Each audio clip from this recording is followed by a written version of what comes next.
Greetings and salutations, and welcome to Radio Dayz, a podcast radio program that delves into the world of terrestrial radio. It's DJs and on-air personality, and you, all fans of radio as a medium.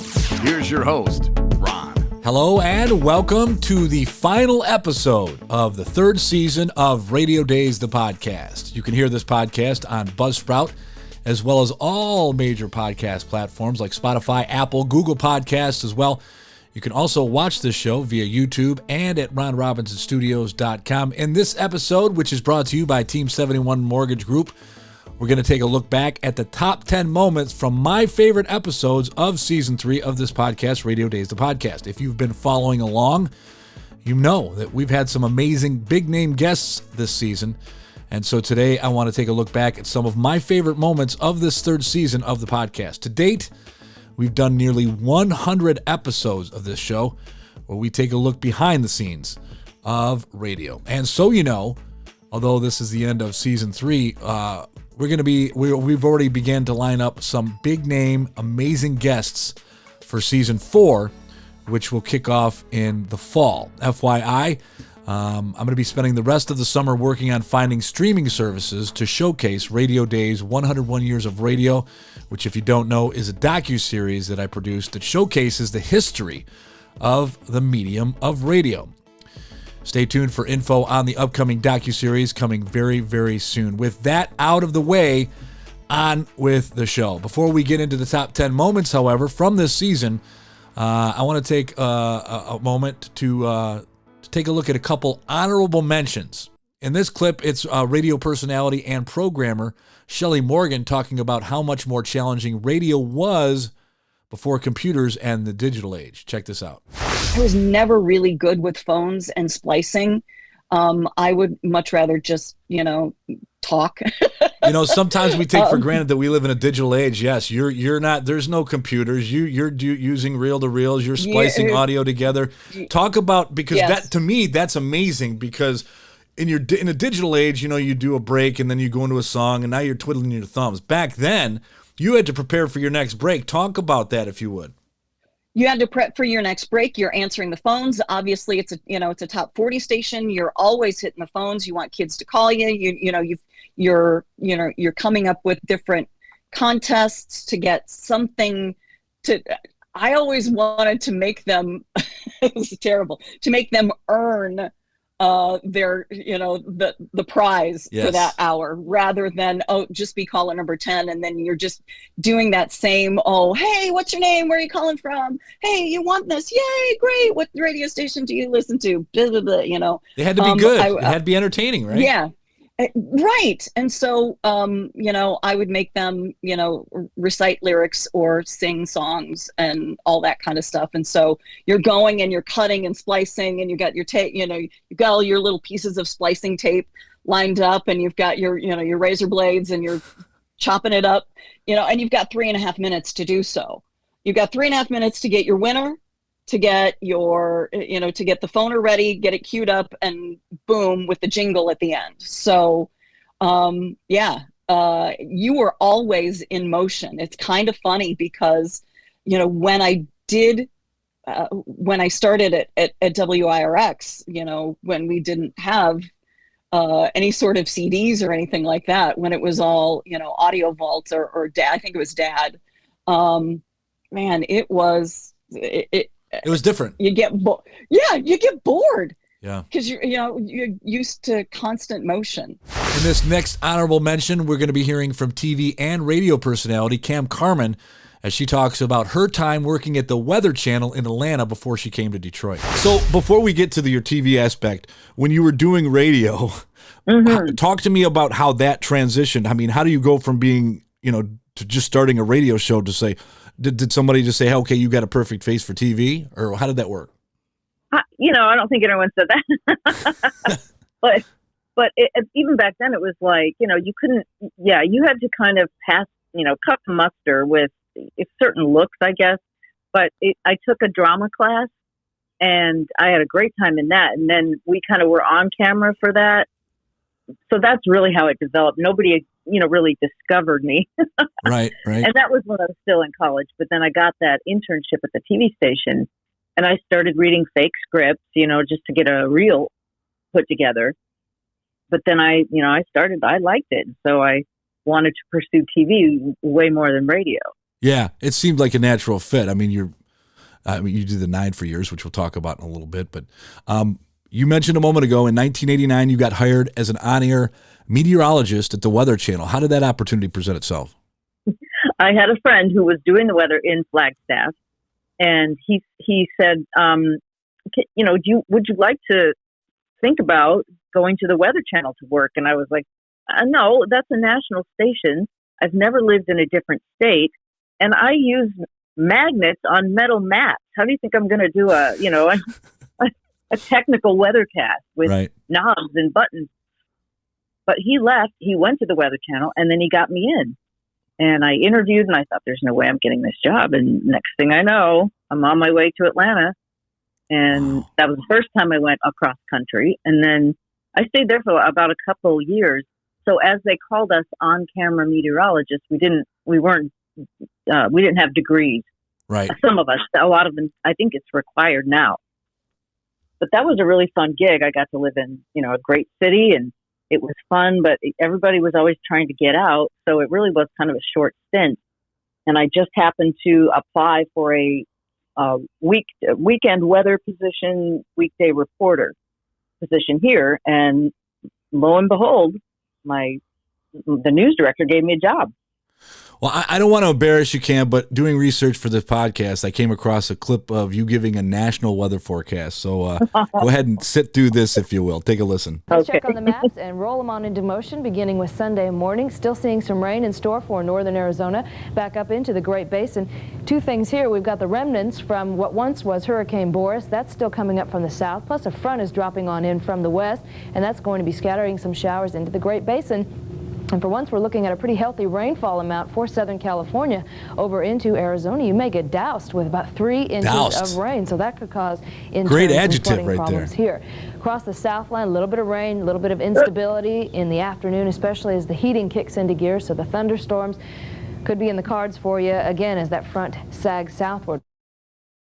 I have to say, as much as I love that clip, because we got to delve into that clip, you're so calm, cool, and collected. But what I remembered watching it, because we're obviously an audio here, but I remembered because it used to drive me crazy back then, because that was from 1990, I believe. But it used to drive me crazy when you guys, whoever was doing the weather report, it would cut you off and then go to a blue screen with your local forecast. I was like, "What's the deal? She's in the middle of a sentence. What was that about?" We had 5 lights, red lights, and they would count down to when you were supposed to wrap it up. So we'd start to see the lights, and we'd finish, and then sure enough, we'd still get cut off. But we didn't know it in the studio until you went back to an air check. And for some reason, that never got fixed. Well, this one, if you, and I'll put a link in the description, much to Cam's chagrin, but you will see Cam Carmen with brown hair and big shoulder pads of the time. I love the shoulder pads you ladies wear. Yes. And I think I weighed about 90 pounds. Now on with the top 10. At number 10 in this clip, we're going to hear from National Radio Hall of Famer Fred Jacobs. In this clip, Fred talks about creating the classic rock format, how that came to be. Check it out. You had the idea while you were at Riff, but talk to me about how you and Tom decided to pursue this new format, because it was It's hard to believe that started in the 80s. It's been that long. I was at Riff as program director. We were doing a fair amount of research, of course. How could we not? And we started hearing in the research 2 different messages. The younger people in the audience, and back then the demographic was a little different than it is today. Our target demographic was 12 to 34. That was the sweet spot. Those were the baby boomers. And our teens were listening to the radio station and going, I like the new stuff, but when you guys keep playing the Beatles and the Who and all that stuff, it really kind of feels dated. And then on the other side, our older audience, our kind of early 30s listeners, were listening to some of the new stuff coming out and going, I don't don't know if I'm really enjoying what's going on here. I don't like this corporate rock, and who's this Elvis Costello guy, and I'm not sure about the Cars. And so as the program director of stations like Riff and Wheels and W4, I mean, you kind of had to play everything because that was the definition of the format. But, you know, the consultant in me started thinking, what if you could actually split the format out and create a version of it that really catered to the older stuff, that really captured the older audience right where they live, the stuff they grew up with. And so Bender and I started having these late-night conversations. He was in Dallas at this point, and he was the general manager of a damaged AM news station that was dying. I mean, it was in big trouble, and he was looking for a format. And back in those days, playing music on AM was not totally stupid. You could actually have an audience and still make it work. Right. And so we actually started thinking about maybe this kind of format that we're thinking about could become a reality on your AM station. And I mean, I remember he and I spent hours at his apartment literally going through his albums cut by cut, kind of deciding, yeah, that would fit, no, that would not, that type of thing. And it was a very broad collection of older stuff, but the bottom line, it was kind of Meet the Beatles, 1964 through the Cars, 1978. We kind of cut it off at that point, sort of arbitrarily, right. And it worked. And we put it on Tom's AM station. The station was called K-Rocks, KRQX. It was originally called Good Time Rock and Roll, believe it or not. I did some focus groups for the station early on, and while listeners loved it, they could not parrot back the slogan. And when I finally just said, okay, the slogan is Good Time Rock and Roll, they kind of looked at me and went, meh, like, that's not really kind of what it is. And I said, well, how would you guys describe it? And a number of people said, I would call the music classic. You know, that's really what it is. And Bender and I just looked at each other and said, let's call it classic rock and roll or classic rock. And that slogan had been used in radio off and on over the past couple of years, but nobody made it work. I mean, I think there were some people who got onto the same slogan idea that we did, but didn't really have the format underneath it right. And we had the slogan and the format, and that was kind of the key. So when I started my own consulting company, I had a lot of Ed Christian stations to work for, but my side project, my side hustle, was seeing if I could lift classic rock off the ground. And Ron, I spent 2 years pitching this format to anybody who would take my calls. And back in those days, I didn't know anybody. I knew the ABC family, and beyond that, I was totally unnetworked. So people would not take my calls. And I had a hell of a time, and I was about ready to give up on the thing. And I got a call from a guy named Jeff Crow, who was programming this loser Class A AC station out of Charlotte, Michigan. It was the fourth AC in the Lansing market. And Jeff had seen me speak at the Great Lakes Radio Conference the year before about classic rock and this format idea that I had. And they were just desperate enough to actually think maybe we should do that. And he got his boss, who owned the station, Bob Ottaway, to meet me in Lansing. We had lunch at Beggar's Banquet, and I pitched the format to Bob and Jeff, and they said, let's do it. And we signed the thing on, and it exploded. And then that's it. You know how it works in radio. It's a lemming business. Once you get one win, everybody's like, whoa, what's going on? And it wasn't long before I signed Kansas City. Jay Hoker, my boss at Riff, started his own broadcast company and wanted to go classic rock in Kansas City. So we signed on the Fox, and then Los Angeles came in, Chicago came in, CSX. Bender was now back in Detroit, and it was time to do classic rock in Detroit. I mean, you know, just imagine, you know, being Tom Bender and Fred Jacobson, having somebody come in and doing classic rock across the street. Oh, no way. So Bender was wise enough to know, you know what, this is the moment where we got to make this happen. And he flipped magic, which is what 94.7 was, into CSX, and it was a smash. So that's how it grew. Wow. And Ron, nobody is as surprised as I am. And, you said earlier that the format has endured for, really 35 years, but it has. And it's found new audiences and younger audiences and the kids of baby boomers and the grandkids of baby boomers. So it's been an amazing run, and its format is probably as viable today as it was 20 years ago. In the number 9 clip, we hear from former WDFN production director Don Swindell. In this clip, Don talks about getting hired at the Fan and writing the Stoney and Wojo show theme, as well as some of the many very popular song parodies. Check it out. So I gave him a 2-hour audition tape, and it had a lot of long bits on it, and because I figured, well, if you hire me, you know what you're getting, so you can't argue. And if you don't hire me, I don't have to do the damn job. So I figured for you, I figured it was a win-win. I also figured I wasn't going to get the job. Well, I was wrong. I got the job. So, which was right, actually, because it was the best things that ever happened to me. It's almost another one of those lucky kind of things. I get a job at JZZ because I got an award. Well, an award that was part of a bigger band. And because of that, a little 2-sentence discussion gets me into JZZ, and years later, all of a sudden, I'm up for DFN, but not through any kind of industry thing, because Dorian knows Art. Dorian told Art that, I'm automatic, By the way, Art was doing part-time at WLLZ at the time.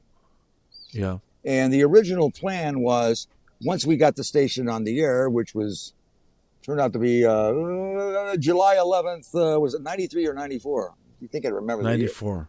Yeah. They were going to hire him full time. He was going to be like our promotions guy.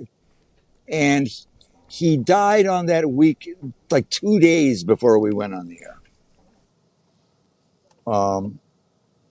But without knowing Dorian, I wouldn't have known Art. Without knowing the both of them, I never would have ended up at WDFN. And I'm so glad I took that job, because DFN was a lot of fun. Well, I don't want to get ahead of myself, because I want to ask you, because here's the thing, and I've always been curious about this. I mean, you had Stoney and Wojo, you had Jamie and Greg, Rob Parker and the Man with Mark Wilson. Well, the original thing was, the original lineup. Yes, it was. Yeah, Butch Stearns and Larry Sorensen.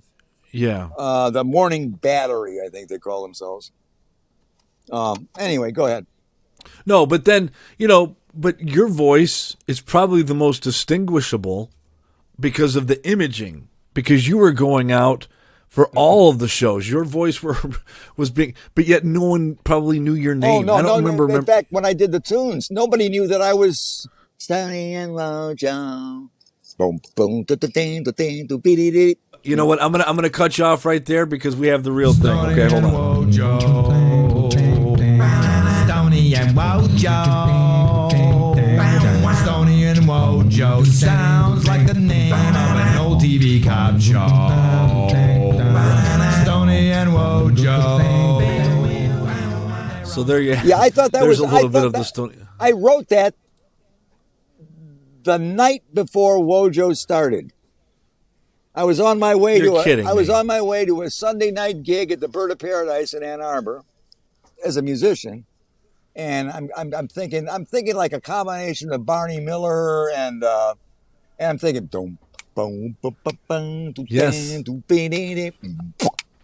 And that's what it made me think of. I used to love Barney Miller, by the way. Great reference. Well, they just brought back Night Court, so yeah, it's not going to be the same, but it's okay. Right. But no, it was it was catchy. Well, it was just. And I wrote it in the middle of a 30-minute drive. And the next morning I got up, went to work, and I think it took me to put the voices together and all that, maybe 20 minutes. And I figured So it's all you? Is it all you? Oh, or no, did you that's help? all me. Everything on there is your voice. Yeah. Well, I'm a musician. I know how to do that stuff. It's not that big of a deal for me. Don. A lot of people in radio claim they're musicians and they can hack their way through Gloria. You know what I mean? No, I was a real musician. That's what I went to college for. Well, as long as we're talking about that, what was your most favorite parody that you did? Because you did so many of them. Well, my own, we have our personal things, and and I understand it's probably not everybody's favorite. It just, one of those things that because I had to do all the instruments and the arrangements, and it had so many different elements to it, and I did it when I had 102 fever. Was I was homesick, and they decided that. It was probably Greg and Rona, and they wanted to do a Hanukkah Bush tune. Yeah. And it's probably my favorite, personally. But if you want to talk about the hits, the ones that were kind of like hits, well, of course, there's the Pizza Man. Yeah. And the background singers were Greg's wife, Nikki. She was working at Dunkel School in Farmington Hills, and we needed a chorus of young boys, but slightly older girls were the same. The vocals fit. Yeah. So I had all these kids singing the choruses of the Pizza Man. And the Pizza Man can, man. The Pizza Man can. The Pizza Man can. That's brilliant. Well, and Jamie had a lot to do with that one, I think. God, I miss him. At number 8, we check in with another WDFN alum. This time it's Matt Derry as he talks about the last days of WDFN, The Fan. We had talked a little bit about it earlier that, when 950 came along and they were able to go to 97, won the ticket, and that kind of was writing on the wall for 1130 because how are you going to compete with an FM station? Talk about, and then you mentioned they cleaned house and then a short time you left later. What did you do when you left The Fan? Did you have a plan or where did you go from there? Yeah, so it was really sad. Obviously, Clear Channel knew what they were doing with the timing of everything because of the Obama inauguration and our first African-American president. It was such a historic day for the country that they knew, all right, if we lay off 30% of our workforce across the country and blow some stations up, which included DFN, it'll be on page 7 instead of page 1. Right. And that's exactly what happened. So you're right. For Stoney Wojo and all these people to get fired, they kept us around. So it was myself, Rob Otto, and Matt Shepard stayed around because they kept us to do the sports updates during national sports programming on Fox Sports Radio. So it was bizarre. And Rona, the program director, was still there. So Rona, when they're handing out these brown envelopes in the hallway outside of the update studio, and I'm seeing my friends all in tears, and all these people are like, the Jim Rome show is at noon. So I was going to do the updates that day and then go up to the Palace. I think it was a Pistons game that night. But there was not going to be a Stoney Wojo in the afternoon. There were just going to be a national programming. I remember Otto called me and goes, "Do I still come in?" I said, "Have you been fired?" He said, "No." I said, "Yeah, you got to come in and do updates at top 20 and 40 during Fox Sports Radio." And he's like, "What are we doing?" I said, "Well, it's a job. Get in here." So I talked to Rona, and Rona's like, "Just keep coming in and keep doing Pistons pre and post game." And I was doing Detroit Titans still. And they were still on our air. So my job really didn't change. But within days of the whole debacle, Tom Bigby, who was running the ticket, and the ticket was becoming a force. They were our competitors, but they were beating us in the ratings too. Tom Bigby called me, and I never thought in a million years I would go, as they said, Ron, that day, about those days, across the street. But we met at Kirby's, Coney Island, Northwestern and 10 Mile, right by Capital Mortgage Funding where they used to be. And I met with Bigby and another guy. Big Tom was just a legend in the business. He was, when I was in college, everybody said, apply for jobs at every sports radio station. See if you can get a weekend update shift or whatever, but don't send your tape to WIP. Well, why not? Well, there's this evil, mean program director there named Tom Bigby. He will never hire a college kid, no matter if you're coming from AER, Northwestern, Ohio U, any of these great programs, no chance. So it's like, all right, I won't apply to WIP. I would have gone anywhere out of college. So right. Here I am sitting across the booth from Big Tom in his all black shirt and pants. And he's just like talking to me like, he in only Bigby fashion, he's just killing the station, DFN. He's talking about how he beat them and how he destroyed them. And I'm like, and I kind of talked back a little bit at him. I'm like, but it wasn't you, it was budget cuts. And he goes, no, I destroyed them. We actually had a lot of fun with it. And then he's like, you got to come across the street. And I delayed it as long as I could because I was getting paid to do Pistons, Titans, and DFN all at once. So I was triple dipping. And I finally, like in March, he called me and he's like, are you coming or not? Like in his country draw that he had. And I was like, yeah, I'll be there. And I had to go back to the station and the general manager, Till, and I'm like, I'm leaving. And she's like, why? And I'm like, why? It's the place burned down. There's nothing left. She's like, did you sign a no compete? It's probably in your file. I said, that paper was handed to me 6 different times over the last 10 years. I never signed it, ever. She's like, yeah, you did. I said, no, I didn't. You can go through my file. Went into Charlene Little's office in HR, looked through my file, wasn't there. I left on a Monday and I started the ticket on a Wednesday. How did you get away from not signing that? That's insane. I don't know. I'm sure they wanted to lock you up. Maybe the smartest thing I ever did, Ron. Like, you're right, because this goes back to Greg running the station where he said, can you do me a favor and sign this? I never did. Good so for you. I literally left DFN in March. I don't remember what day it was. And I started, that was a Monday, I said goodbye. And Wednesday I was on doing afternoon updates pretty much on WWJ and DFN and 97 on the ticket to start. And then just the ticket after that. And like I said, then I moved on to help Mike and Terry's show. And Pistons came over, so I got back on the pre and post game at the ticket doing Pistons. And so, yeah. In the number 6 clip, we hear from radio and TV personality Greg Russell, who you might know from the movie show here in Detroit. In this clip, Greg talks about working with the legendary Dino Day. I wound up going to WCXI, which was the country station. Yes, 1130. There you go. And Dino Day, that was must listen to. Oh, another person who I absolutely loved him. Because I started there just doing the news on the weekends. Because believe it or not, like I tell people, it was a country station. But honest to goodness, they had the #1 news station in Detroit at that time. They won all the AP awards, UPI awards, and everything else. So it was good. And then that's when all of a sudden what? I don't want to interrupt, but that was to me like when before FM became king, CXI took over for what the Big 8 was doing. It was like it was the next generation of that. It was popular music. They had entertaining jocks. It was people listened to that station all the time. Oh yeah, and I mean especially that's when John Travolta's movie Urban Cowboy came out. Yeah, and that made country music and being a country person, sexy and sharp. And so at that time, WCXI or Golden West Broadcasters, who was the owner, bought 92.3 FM, which before that was Tower Radio downtown in the Renaissance Center. Yeah. And so they said, okay, we got an FM station. We're going to be looking for people. I said, hey, I want to be a DJ again. Put me back on. They said, well, the only spot we have is midnight to 6 a.m. Fine. Because as it turns out, that's when the people who were listening to that type of music, that's when they were partying and having a good time and calling you up. Yeah. And those were probably 5 of the most fun years I had in radio. Like I said, just talk a little bit. What kind of radio were you doing, Greg? Okay, there it was country. No, I mean, as an on-air personality, you had to be doing bits. What was some of the stuff that you liked to do when you were on the air? Oh, geez.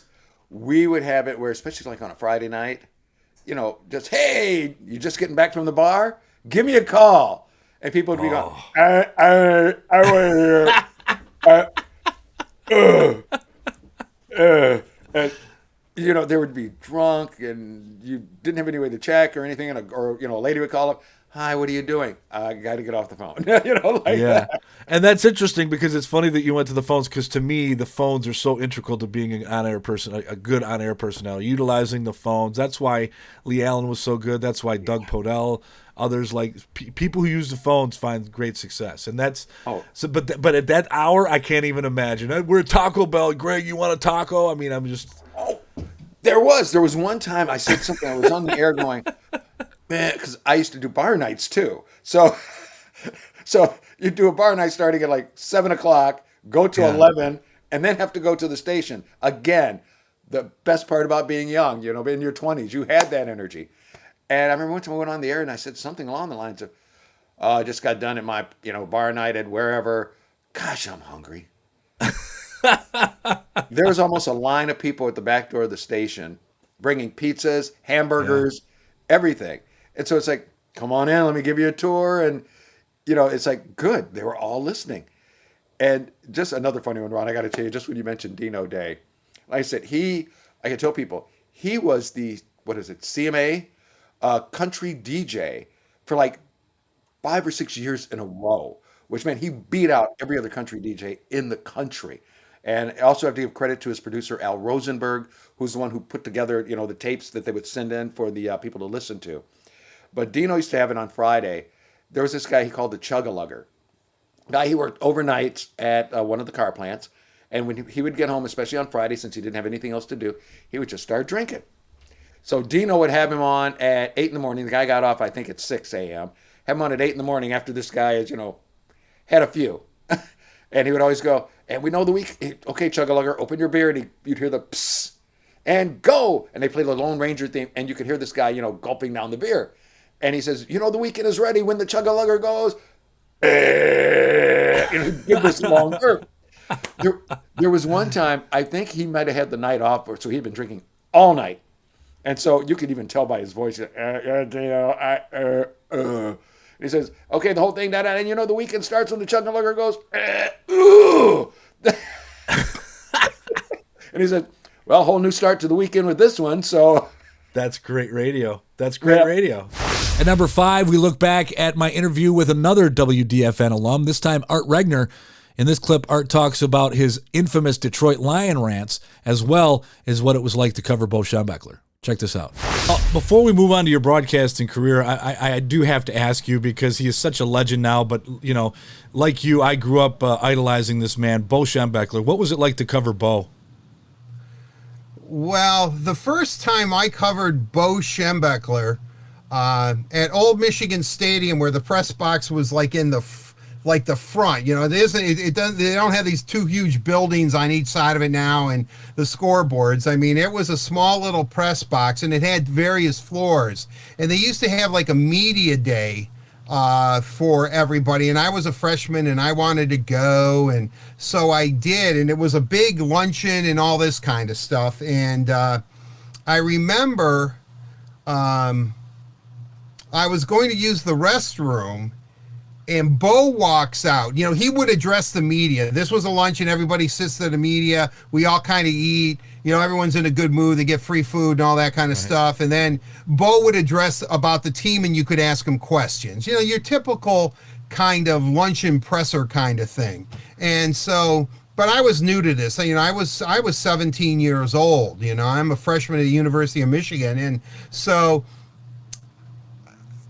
either he was walking in and I was walking out, or it could have been the other way around. It was a while ago.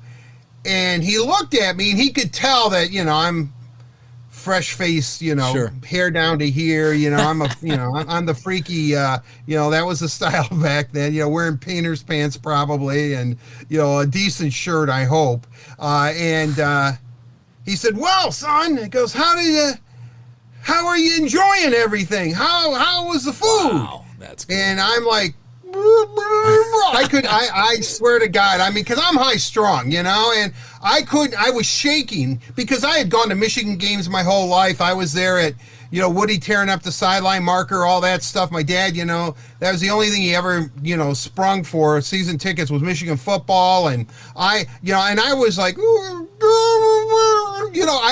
seriously, if I strung two words that were coherent together, I was doing well. And he looked at me and he said, well, I guess it must have been good, and proceeded, out, so that was my first time. But then over the years, obviously, I got to know him really, really well.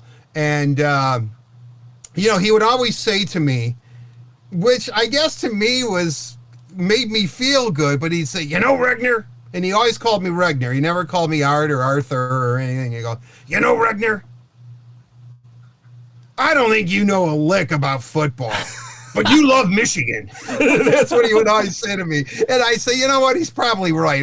I don't get caught up in the X's and O's of anything, I mean, I'm pretty adept at what's going on in hockey because I've covered it for so long, and not that kind of stuff. But I'm not sitting there after a Lions game recording it and then breaking it down play by play or anything. I don't care that much. And so, and I'm not saying everybody who does it. People are different. More power to you. If that's the way you like to do your thing, go ahead. Like I said, I respect that. So I think it was just great covering it for him. I remember him being mad when they lost to Miami and Jimmy Johnson got a call overturned, and he came in and he was just on a tirade about how a visiting coach could work the officials like that at Michigan Stadium. And I saw highs and lows of him. But I really, when he resigned as Michigan's coach, then I saw him at the Tigers. I've always felt that he got a really bum rap about the whole Ernie Harwell thing, which I won't get into. But, I thought he was great. Now, the one thing that Bo and I did not do is that we did not talk politics because he would, he'd like, you're such a Ann Arbor kid that way. You're such a Michigan guy, and all that kind of stuff. Because, Michigan, I don't know where they're at now, but they were definitely pretty liberal back then. And so, but that was about it. I mean, a wonderful man. I mean, I've been blessed, Ron. I mean, if I really, really look at it, the guys that I was able to cover, Bo, even Nick Saban. I always liked Nick Saban. He'd always come in there at Michigan State, stand up there, and first he'd oversee everybody, kind of look around and go, "How y'all doing?" That's how he. It's like, okay, and I thought he was a great, tremendous coach. I really did, even back then. It's easy for me to say that now, but even Nick Saban. Red Berenson at Michigan, just an iconic legend. But I could just say, from Sparky Anderson to to Scotty Bowman, who I believe is the greatest coach in all of sport history. And I'm a big John Wooden fan too. Chuck Daly, good friend of mine, love Chuck Daly. So I've had some real cream of the crop people that I was able to cover and get to know. And that's one of the things that I really cherish is when you're privileged to do what I do, and I've always said it beats working for a living. You do build up personal relationships with them, yet you have to stay true to your profession. And if you have to criticize and say something wrong or ask a tough question, you have to do it. You just have to do it. And, if you sit there and criticize, there was a point where my Lions rants were so big and I was, would go off the hook that the next day, and I had a relationship with Mark Carrier. We did Channel 50 together. Sunday nights all the time, and Carrier would always say, "Oh, you're going to come in and say that?" And I knew that if I was going to criticize someone, or especially the Lions, because I was really pretty intense about them, I knew that I had to go in the room. In this number 4 clip, we hear from rock jock Trudy Daniels as she talks about Drew Lane and her time working at WRIF. I got another job inquiry, in about it was maybe 2 years. And it was to come back to Detroit. And so a little station called, what's that station? I think WRIF, isn't that the station? Am I thinking right? Came to work with Rip. And before I made up my mind, they invited me to come into town and meet Drew. And I just remember it was like it was in November, and it was right around, I guess, Thanksgiving. And so I came in, and my parents lived in Ohio, so they met me up here and had dinner. And then the next day I went to hang out and meet Drew. And, I just remember like being kind of uptight, like I wasn't sure where he was coming from and all of that. And he was absolutely just the most, the most outgoing, fun, hilarious person. And, but first I'm like, oh God, where's this guy coming from? And he was asking me some of the bits that we did on the air in Boston. And so I'm telling him we used to do like a Dr. Kevorkian bit. And he goes, oh, I'm not judging you. I'm just trying to steal bits from you. And I was like, all right, I'm going to go along just fine. I like this. These are questions that I had for later on when we come full circle, but I'm going to ask my Drew Lane questions now since you brought him up. I in 2000, well, I'll get to that in a second. For Drew Lane, I think if there's a Mount Rushmore for entertaining broadcasters, to me, he's on it. And I just want to ask you, from someone who's worked on it. I mean, he does so many.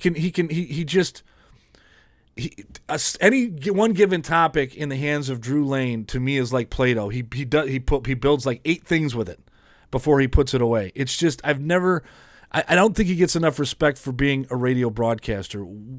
Getting to work. Explain that.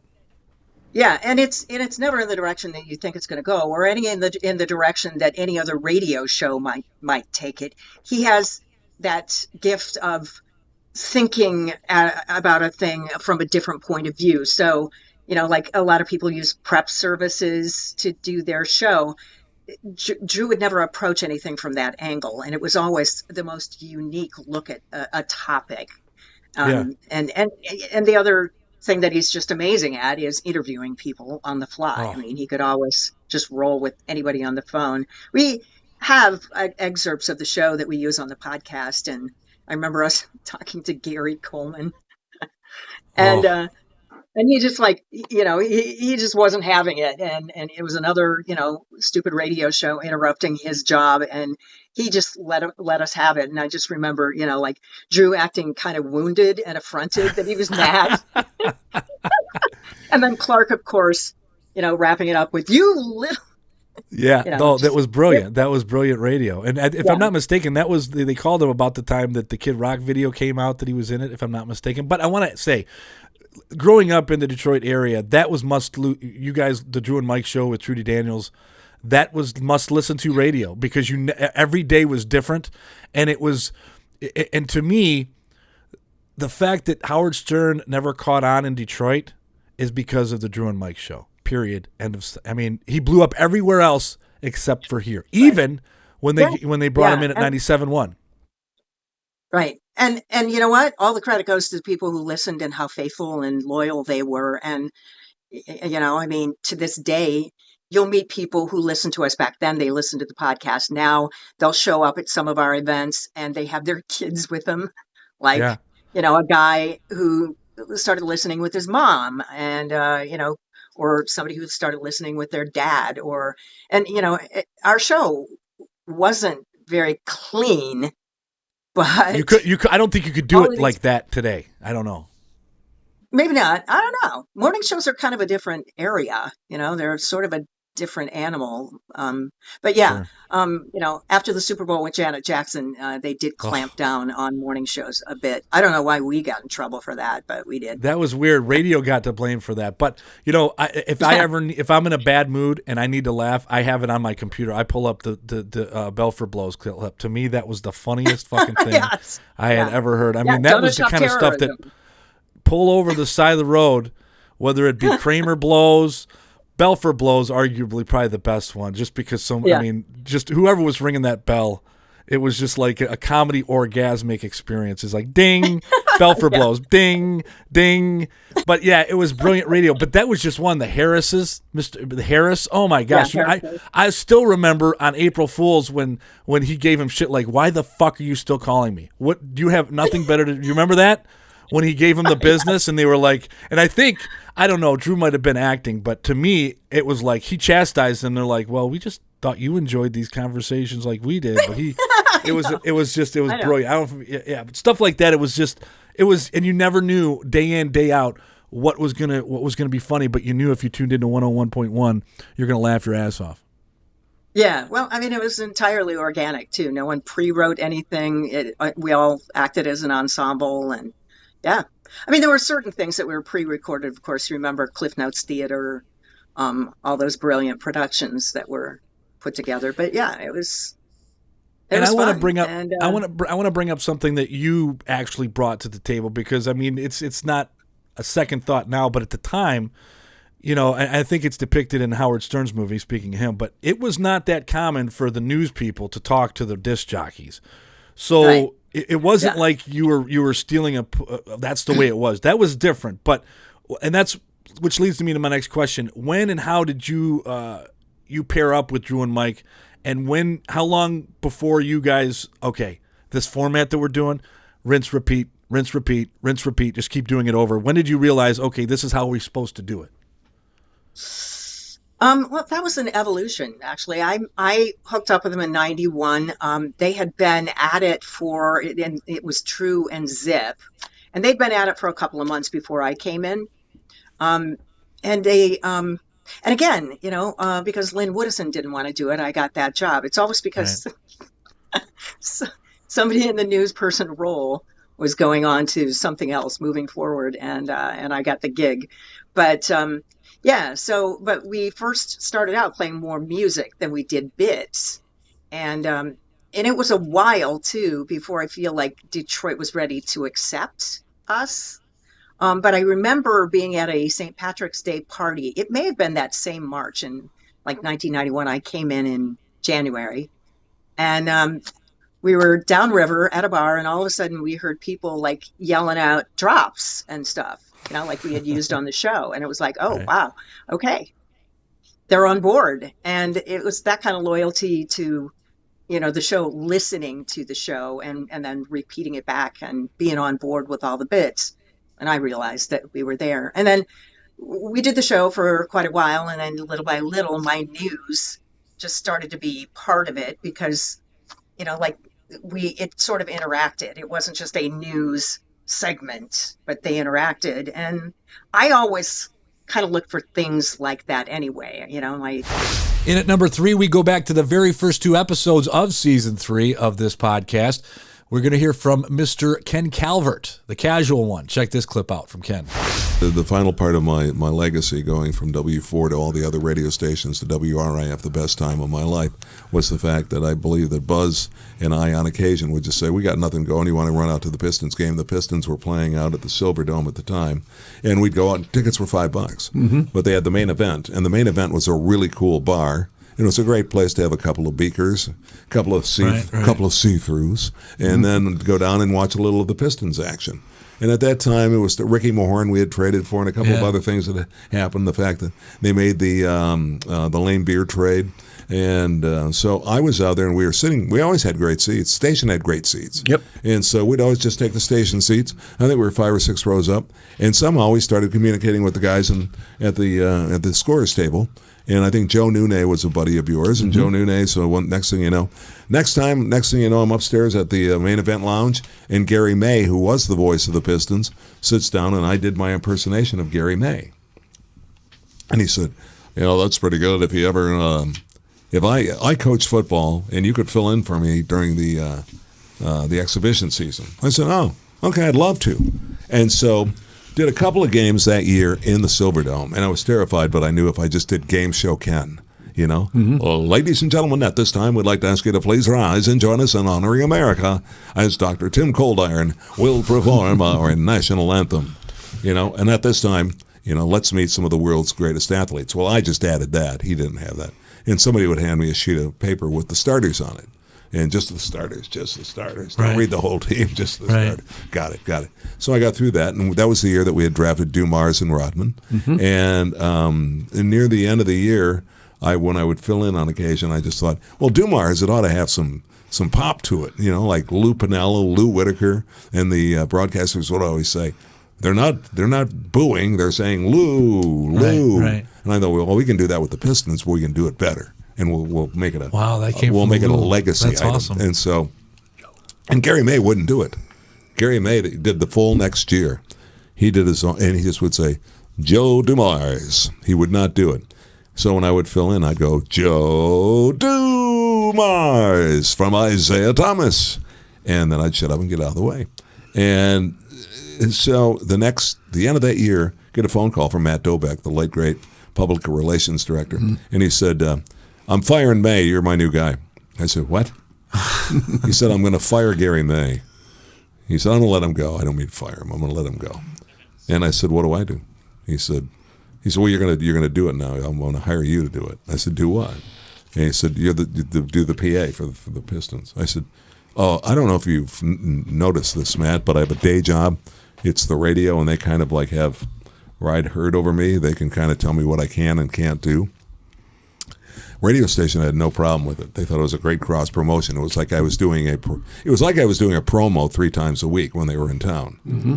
You know what I mean? Yeah. It was like, and so they thought no issues at all. And then they asked, like, eventually, is there any way you could take bumper stickers out there and put them in the main event? I was like, I'll try. I don't know. But you'd send them down on even the scorers table, and everybody wanted them for their kids or whatnot. So, but it turned out to be it was hand in glove with what I was doing. It's just a great gig. It was so cool, and I got to grow up with the bad boys. I want to ask you about those 2 seasons specifically. What was it like to be in that arena every night? Unlike anything I've ever seen. I remember at that time they had this huge, almost like the Miggy Hits thing going, where they'd flip over the number of consecutive nights that we sold out the Palace. Which I just can't go by that property. I can't go by the area.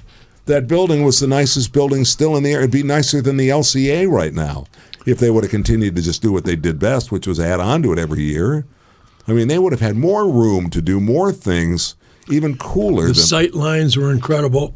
The concerts there were sound perfect. Everything about that arena was incredible. It was unbelievable, and Tom Wilson, to his credit, just did an incredible job. They would steam clean the seats every week.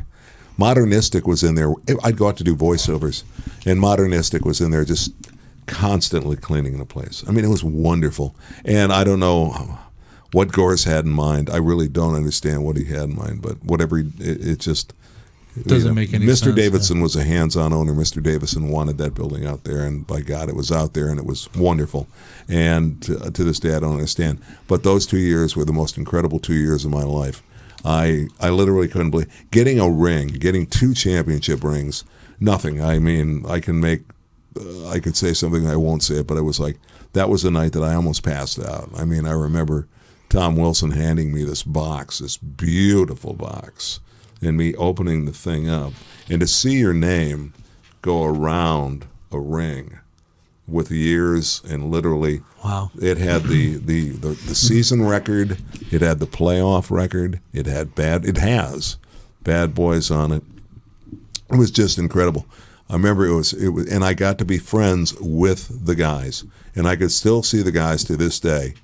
Even Lane Beer, and especially Ricky Moran will still bust my chops. Isaiah will always bust my chops. Every one of those guys. I saw Buddha at a CBS. James Edwards. The other day. And man, I had no idea. I am getting shorter, but he's getting taller. Well, yeah, that makes sense. But Buddha, I just sort of went, I didn't know for sure if it was him. It had to be. Oh, he's just a giant, right? Yeah, and so I went. So as I walked by, I went, James Buddha Edwards. And he turned around and gave me a hug, and I thought he was going to snap me. Snap me like, yeah, But that's it cool. was just Chuck Daly. I'll never forget Chuck Daly one time. I used to hang out underneath the stands on the way back out and just kind of watch people. What I was doing is I had a beer in a cup, and I was finishing my beer in a regular soda pop cup. And Daly comes walking by, and Daly goes, "What are you doing back here?" I said, "Just finishing my having a cocktail." He went, "Good for you." He said, "We ought to do something sometime." And I said, "Oh, I'd love to." He goes, "Here." He takes out a matchbook, and he writes down his phone number. I saw him 4 days later. He said, "Hey, you never called." And I thought, I didn't think you were serious. You're Chuck Daly. And he was like, "Call me." And I remember calling him one. And Ann and I, my wife and I, went out with he and Terry. I mean, I had a great time. But cool. Just not a bad apple there, I don't think. Rodman went nuts, but not on my watch. At number 2, probably one of my favorite interviews that I've done of all time. Legendary musician and founding member of Grand Funk Railroad. In this clip, we hear from Mark Farner as he talks about how he wrote one of his best songs ever. As popular as this song became, I just, doing the prep for this, I've listened to it at least 15 times, and I played it for my wife. She goes, "Oh, I know that song." Talk to me about writing "I Am Your Captain" closer to home. I'm fascinated with this song because it's almost like 2 songs in one. Talk about writing this song and how this song came to be. I prayed for that song. I did. I pray every night. Now I lay me down to sleep. I pray the Lord my soul to keep. If I should die before I wake, I pray the Lord my soul to take. And then you bless all the people in the family, all your friends. God bless this one. God bless that one. And when I got to the end of blessing everybody, I put a P.S. on there and I said, Lord, would you please give me a song that would reach and touch the hearts of those you want to get to? I got up in the middle of the night and wrote the lyrics to I'm Your Captain. I didn't know it was a song because I'm always writing, things that don't turn out to be songs. Might be just a poem, might be just something, a thought. But I have it right next to my beds so that I can capture it, because I lost some of the best songs thinking, oh, I'll remember that till the morning, and then it was gone, dude. So anyways, I'm writing on my steno pad, and I know I can't go back to the top and reread what I've already written, because that would stop the flow. I was halfway between heaven and earth and in that state of being, and I'm writing this song. And it sounds kind of crazy to me as the words are coming to me. I'm writing them down. It sounds kind of crazy to me, I wasn't putting any thought into it. I was just hearing the words, and I'm writing them down. And it wore me out doing that. I was so exhausted at the end of that session with the ink pen and the paper. I just put it on the nightstand, rolled back under the sheet, and went off into, REM sleep, dude. I was deep into sleep. Got up in the morning, made coffee, and I'm out there in my kitchen looking at the horses out in the pasture. Grabbed my flat top, my acoustic guitar. I had a George Washburn, American-made George Washburn acoustic that was the most lovely sounding guitar. And I just started playing that. It was like, what? What is that? And then I hit that inversion of the C chord, and it chimed. It made these harmonics like I'd never hit that before. I went to hit the G, and I missed, and I hit a C instead. And that mistake woke me up to this inversion of a C chord that just, man, it was so melodic to me. It was very musical, and so I'm thinking, man, I got to remember this. And as I'm concentrating, see, it's on that finger, this finger, that one, and then that string right there. And I thought, at that moment, go get the words. Oh, the words. Maybe this is a song. So I go in and I get those words, and I put them on the table, and I hit the recorder on my cassette recorder. I hit the red button and started playing it. And that's what I went to rehearsal with that day. And it became a great hit, a big hit with a lot of people. I didn't, as far as sharing with the guys that I prayed for that song, I didn't share it with them at that point. I just said, man, check this song out. And then as people would ask me, then, I would tell this one, that one, this reporter. I'd be on a station doing an interview, and somebody said, well, how did you write that? And then I'm the same way I'm telling to you, Ron. I had the opportunity, and I've had lots of opportunities. That song came from love, and it went to the love inside of a lot of people. It's very spiritual, no question. It's and there's no video, brother, so it's what it is to whoever hears it. And a DJ friend of mine in New York City on WNEW told me they polled 100 different people, and they did this thing where they had them define what the song Bridge Over Troubled Water by Simon and Garfunkel meant. He said, Farner, we got 100 diversely different definitions. There weren't even any two that were close. And that kind of blew my mind. But I appreciate it. I said, oh man, it's our creativity. Our imagination is so much better. When you read a book, and that person that reads the book goes to see the movie that was, made after this book, they always say, without fail, the book was so much better than the movie. Right. You know why? Because it was our movie going on. It was feeding our imagination. And the number one clip, the number one of my favorite moments came from Susie Quattro.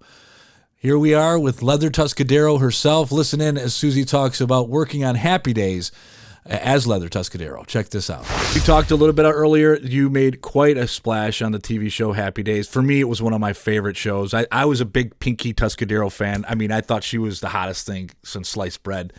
But as Leather Tuscadero, you mentioned because you mentioned earlier your thing was the leather. Was that named for you, or was that already a role, like Leather Tuscadero was the character and it was just kind of like you? How did that opportunity present itself? And was the name changed because of who you were, or was it always Leather Tuscadero and you kind of went in there? Well, I heard about it once I got involved in the show, obviously. They knew that Pinky was leaving. They were going to have contractual problems. So they liked the Tuscadero thing, and they came up with a kid sister.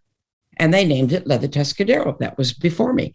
And they had that script, I think, for about 6 months. They could not find what they were looking for. Couldn't find it. They were looking for somebody who was tough and vulnerable, who could act and possibly could sing. Here I am, right? So then the casting director went into her daughter's bedroom. Her daughter had a collage of Rolling Stone covers on her wall. Mine was on there from 75. And she looked at the daughter and she said, "Who is that? That's who we're looking for." She said, "That's Susie Quattro." They got in touch with me in Japan. I was on tour and I flew over and I got the part. It was perfect. And Ronnie Howard and Henry, I've stayed friends with both of them. And I one time in a conversation with Ronnie, I said, "I'm curious. Did it ever feel," and I want your honest answer, "did it ever feel like I was acting for the first time? And also, did it feel like I was a new person to the show?" And he said, "No, you're a natural actress. And no, you were always in the show." That's awesome. That's all you can ask for, right? What a compliment. What a compliment. Yeah. Well, who came up with because I mentioned Pinky had that little snap of the fingers thing. How did you come up with the snapping your leg and pointing? We were talking, the director, he said, since I'm her little sister in the show, I needed a bit of business. I suggested that, but that we tried a few different things, but and finally I kind of went bang, bang. I can't remember who did it. Somebody went pow, and I went, "Oh yeah, I like that. That'll work." Yeah. You mentioned Ron Howard, Henry Winkler. I mean, you want to talk about a great actor. Did you, because there's many stories that have come out that him and Pinky, the real Pinky actress, didn't get along on the set. How did you find getting along on the set? Did you fit in, or did you kind of look at it different? I tell you what, when I've come over from England as a star, okay? And I didn't want any of them to feel that I was coming over with any kind of a star attitude whatsoever. So on the first rehearsal date, we're all in the Arnold's, everybody's there. And I made a little speech. And I said, "First of all, everybody, yes, I have lots of hit records under my belt. Yes, I'm very famous." I said, "But I want you all to know something. I've never acted before. This is my first ever acting job. And any help that any of you can give me, much appreciated." Very smart, just to kind of expose yourself like that and ask for help. That had to be huge. It helped me big time. And in fact, there were times when Ron would say to me after rehearsal, "Susie, come up a little bit on that line or go down." Very helpful. But Henry was a little shit, and we laugh about this all the time. Standing backstage, ready to go out for my first entrance, my first ever acting job. The audience is a little bit nervous, sure. You know, I'm like this, I got the script behind and I'm waiting to make my entrance. Henry comes up and he says, "You nervous?" I said, "A little bit." I said, "Don't worry, you're going to kill him, Susie. You're going to kill him." He said, "You're on." So out I went and I sauntered over as Leather Tuscadero. And I got to my spot on the floor and I'm ready to speak my first line. And the director in front of the audience says, "Excuse me, Miss Quattro, what are you doing here?" I went, "What?" He said, "What are you doing here?" I said, "It's my cue." And he said, "You got another page." But I went back and Henry was on the floor And I said, you bastard. That's funny. He said, you know what, Susie? Now go and enjoy it. That's awesome. He said, what more can go wrong? He's right. He sent me out on purpose. He saw the nerves, So thank you, Henry. And I came out to huge applause like I'd been there forever. It's great. That was a clever thing to do. And Ronnie said to me one time, maybe 3 or 4 shows, and he said, Susie, whatever you do, don't ever take acting lessons. You're natural. I said, why are you saying that? He said, because whatever you do is organic, it's natural, and acting lessons would ruin that. So that I took that as a big compliment, actually. Big compliment. Before we move on from Happy Days, do you have a favorite episode that you were in? The best acting one was when I went out with Ralph Malph when I had to try to be a lady. Yeah. You were in a leather. You were in that pretty prom dress, right? Yeah. That was good. And that was challenging because even the director came to me and he said, this is an important episode for you because you're not playing any music. This is just your acting ability. So you have to make this count. I said, okay. And I had a wonderful scene where I come to the door of the Cunningham house and I had dialogue. And I get to Marion. And then I say at the end of the dialogue, I want to learn how to be a lady, right? Right. And we were running overtime. And they cut my dialogue. And they said, just go from knocking on the door, walk across straight to Marion and say, I want to learn how to be a lady. I went, there's all my motivation is gone. So it didn't work. And finally I said to the director, I think I know how to make this work. Give me one more shot. He said, okay. So I knocked on the door and I did this certain saunter and look in my eye that was the dialogue, said my line, cut, perfect. What did you do? And I said, easy. I imitated Joan Jett imitating me. I love that. That's a true story. Wow. And because Joan interpreted me a certain way and it came out her body, her way. And I thought, that's what this needs to be. Right. It took the place of the dialogue. I thanked Joan for that many times. Many times I said, thank you. So there you have it, the top 10 moments and a couple honorable mentions. From my favorite episodes that we've done here in Season 3 of Radio Dayz The Podcast. Again, be on the lookout for Season 4 coming this fall. And if you can't wait that long, like I said earlier, I've done nearly 100 episodes of this podcast, so I'm sure you haven't heard them all. Go check them out at my website, ronrobinsonstudios.com. Today's show was brought to you by Team 71 Mortgage Group. Are you looking to buy or refinance your home and have questions that need answers now? Call Brian Allure, 810-444-6466. Today's show is produced by Ron Robinson Studios.